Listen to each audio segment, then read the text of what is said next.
let's talk about a paradox, one that I'm sure hits close to home for pretty much anyone working in a large IT department.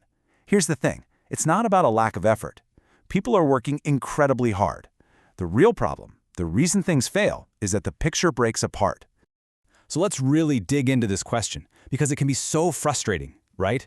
You see your teams, they're putting in the hours, they're closing tickets, they're managing vendors, but things still fall through the cracks. Why is that? Well, it turns out it's not really about effort at all. It's about alignment. And boom, here it is. This is the absolute heart of the matter. The picture breaks apart when the story your hardware inventory is telling you doesn't match your software licenses, which then doesn't match what's actually running on your endpoints.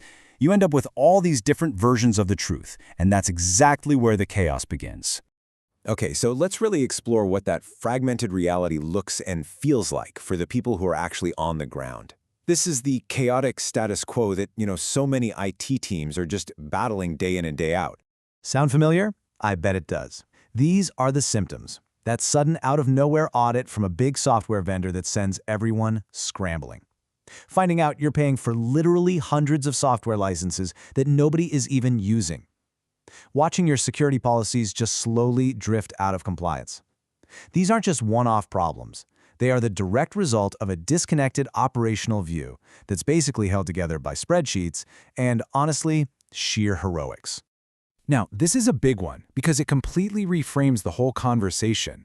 See, most companies don't have a lack of tools. What they lack is a single, shared operational reality. So the critical question isn't should we buy another tool, it's can we achieve a single, governed view that lets us discover, reconcile, and then actually act on what we find. To even begin to build that single view, we've got to understand the three core disciplines that are absolutely essential, but unfortunately, often operate in their own little worlds. Let's break them down. First up, we've got ITAM, or IT Asset Management. Think of this as the bedrock, the absolute foundation.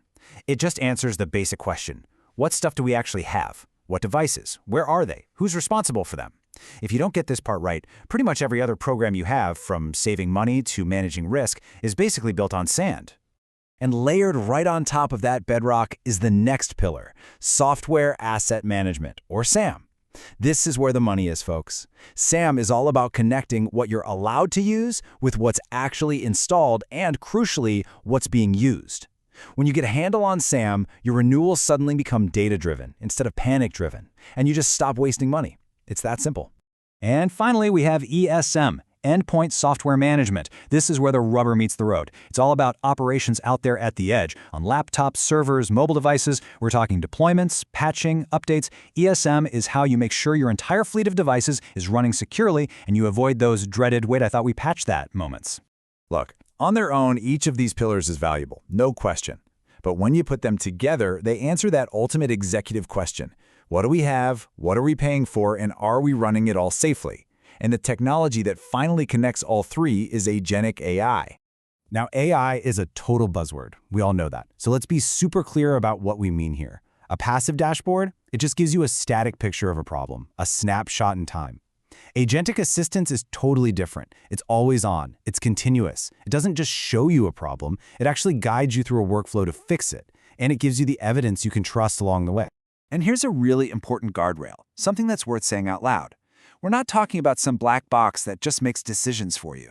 The whole point is to reduce the manual work, all that glue holding your processes together, while keeping humans in the driver's seat and accountable. Your policies, your decisions, they still matter most. So what's the payoff? What actually happens when you bring ITAM, SAM, and ESM together with this kind of intelligent automation? Well, the outcomes are practical. They're valuable, and honestly, they're a huge relief for anyone working in IT. And here is the after picture. Remember all those symptoms, all those headaches we talked about before? Well, a unified view tackles them head on. You reduce risk because you have way fewer blind spots. You cut waste by getting rid of those unused licenses. Audits become these calm, evidence-based conversations. And your day-to-day operations, they just become way more predictable. If there's just one thing you remember from all this, let it be this right here. It all boils down to one estate, one governed life cycle, and the most valuable outcome of all, fewer surprises. All right, let's bring it all home by focusing on the core idea and what you can really do with this information. When you boil it all down, the mission is actually pretty simple to say, even if it's hard to do. It's to tell one truthful, coherent story across your entire IT estate. No more fighting between competing spreadsheets, no more conflicting data sources. And how does it do that? It uses that agentic AI to basically shrink that critical gap, that manual distance between seeing a problem on a report and actually taking action to fix the real-world issue. It turns data into doing. So I want to leave you with this question to really think about.